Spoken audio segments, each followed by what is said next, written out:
Is Agile falling short of its values, or is it something else at play? A recent study by Miro exploring the Agile Divide surveyed over 1,200 Agile practitioners and leaders all over the world. The authors of the study asked themselves a question: does the lived experience of Agile today match its original values and principles? The results uncovered a surprising tension, not in Agile itself, but in how it's perceived by the practitioners and the organizational leaders. The findings raise an important question. Is Agile misunderstood, or is it not Agile that should come under fire here? Let's explore. Hi, I'm Maria, and this is the Agile State of Mind. Welcome. So what's interesting about this study is that they identify two groups of the respondents. The answers from the practitioners are in a separate group than the answers from the leaders. And we can compare them, and that's where all the fun comes in. So when surveyed about their organization's Agile practices, those two groups often viewed their reality through very different lenses. As you see here on this graph, we should talk about two core Agile manifesto values: individuals and interactions over processes and tools, and working software over comprehensive documentation. As you see, the answers from practitioners differed wildly from the answers from the leaders. Practitioners, as the ones that are navigating the day-to-day realities of their companies, often experience Agile differently than leaders who typically define and enforce those practices, rules, and processes. Isn't that a huge disconnect and something interesting to ponder about? Now, let's take a look at those Agile rigid frameworks. More than 2/3 of those Agile practitioners consider frameworks they work with that are set in stone. 2/3 of them find their Agile framework too complex, feel pressured to comply with Agile practices even when they don't seem to add value, and feel their teams prioritize processes over achieving product goals. As you see here on this graph, Agile practitioners feel their frameworks are failing them. So I can't help but wonder, can a framework do anything to anyone? Like, can the framework hurt your feelings? Can the framework itself be a problem? As far as I'm concerned, the frameworks don't enforce themselves. People do. If a framework feels rigid or burdensome, isn't that an issue of how it's applied by the management? The disconnect is glaring because while 69% of team members find frameworks overly complex, it's almost 70%. Only 44% of the leaders share this view. This points to a fundamental issue, not with Agile, but how it's perceived, enforced, and also how the leaders are disconnected from the practitioners. Is it Agile or is it the management? Agile got corrupted, you would say. And we know it already. There are enough articles all over the place about the crisis of Agile and the end of Scrum. But just like the Catholic Church got corrupted and needed a reformation back in the 1500s. Perhaps it's true, but do we reform Agile, or shall we rather reform the people enforcing some rigid and controlling processes? And all that while calling them the Agile frameworks. So, can all of this qualify as an Agile problem, or is it a management problem?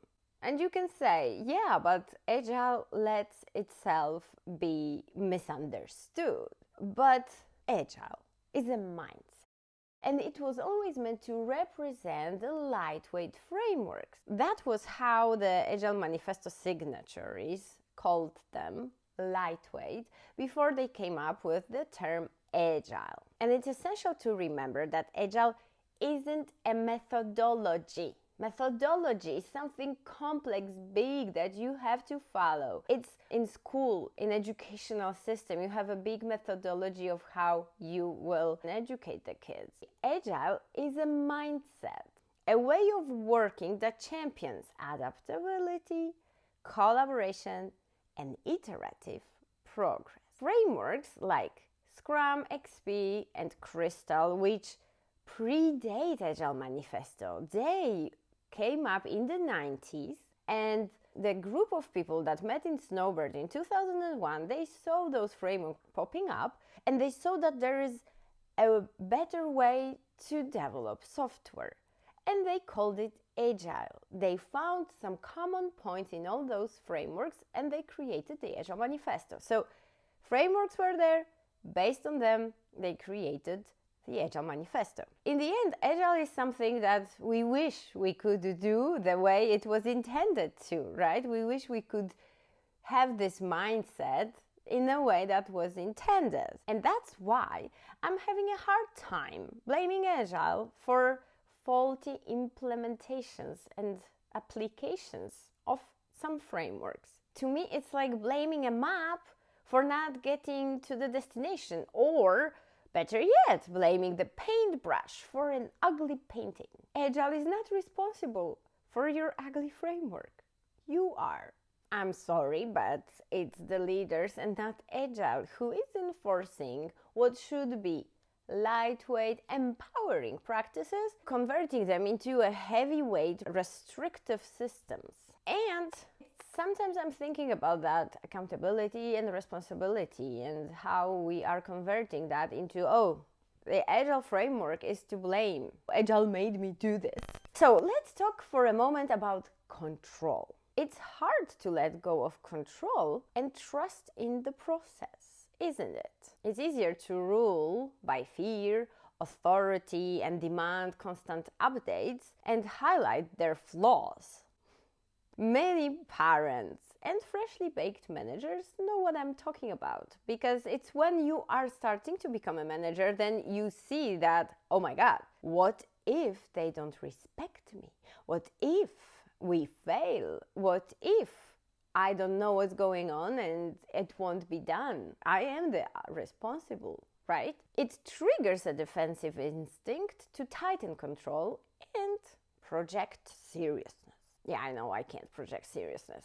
And I'm not blaming anyone. It can be an autopilot response, because usually what we do in matter of stress, and we know, all the parents, we know that happens, we suddenly talk in the words of our parents, our own parents. We say the same words we didn't like being told to us when we were kids, because that's the only pattern we have. We repeat a pattern that we learned, that we heard from other managers, from our own parents, and sometimes from movies. Now I would like to look at the opposite. So the opposite of control for me is trust. And the research consistently shows that high-performing teams are built on trust and psychological safety. And for that we have the Think with Google survey that they did among many teams, and they found out this simple truth: psychological safety. This was the most important dynamic in an effective team. Psychological safety is about risk-taking and being comfortable with vulnerability. People who don't feel psychologically safe worry that taking risks will mean they're seen as ignorant, incompetent, negative, or disruptive. Psychological safety means feeling confident about admitting mistakes, asking questions, and offering new ideas.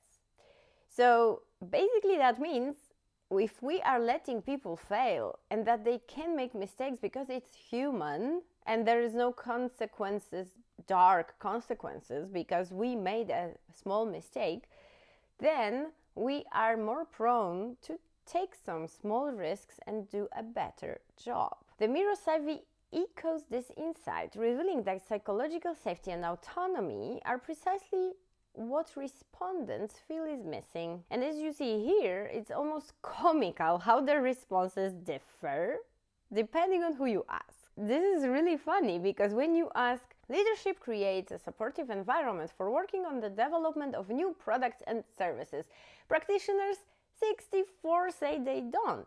And between the leaders, almost 70% of them say, yes, we do. We do set this environment. Or my favorite one is leadership trusts teams to get their job done. 54% say they don't. And 70% of the leaders say, yes, we trust. How do you trust? By asking for updates and micromanaging. I say it's comical because it really sounds like this. As a leader, do you trust teams to get the job done? Yeah, sure. In the end, I'm not doing the work myself, do I? And how do you know the job gets done? We have reporting in place, things a couple of times per week, and I also ask for this daily update. Wouldn't it be fascinating to see a study about managers' self-awareness? How many micromanagers recognize their own tendencies? Or better yet, we could create a quiz. Are you a micromanager or a control freak? Take this quiz and find out. It could be both funny and eye-opening for many people. It could help self-reflection and help them identify areas where they could inadvertently stifle autonomy and trust within their own teams. Jokes aside, the disconnect is real. One effective way to bridge the gap between the practitioners and the leaders is to start doing Gemba walk. Gemba is the place where value is created. So it's basically management by wandering around. Go and see what's going on in the place where the work is happening, where the value is creating. Spend some time with people, observe, and see the challenges they're facing firsthand. The managers are progressively distancing themselves from their own teams, and it is not necessarily by design. They start getting a lot of calls and meetings in a day, so they go to an office. Then they get another promotion and they move to an upper floor. And you don't see their people anymore until they reach the ivory tower and they are totally disconnected from their teams. And what is then happening? We see a lot of reporting going on, huge meetings with slides for status reports. We have to believe there are better ways to create trust and know what's going on in the company, right? Last but not least, the future of Agile. The study is quite optimistic. Quite a lot of people, more than 60% of both groups, say that they're optimistic and excited about Agile expanding beyond software and tech industries, which is happening already. But that's really good to see there too. And it looks like the future is positive and optimistic. People believe in Agile and its values. It has become a standard to some point and a go-to mindset for companies. I really recommend reading the study. It's pretty quick. I think it's like 16 pages. You can go to agile.miro.com and read through it. It is written in a very accessible way, very beautiful. I really admire the Miro designers. They always do an amazing job. The only thing that I see, and I think it's a challenge that we should solve for, is this disconnect between what the practitioners live and what the leaders live. Like, we should become more conscious about it. I think this study really shows that. It's in our hands. We can help bridge this gap. And there are a lot of tools from Agile and Lean that we can use to do so. That's all for today. Remember, you can go to my Substack and check out my Kanban courses. They are very useful, applicable, and fun. Do check them out. And that's all for today. Thanks for watching. Bye-bye.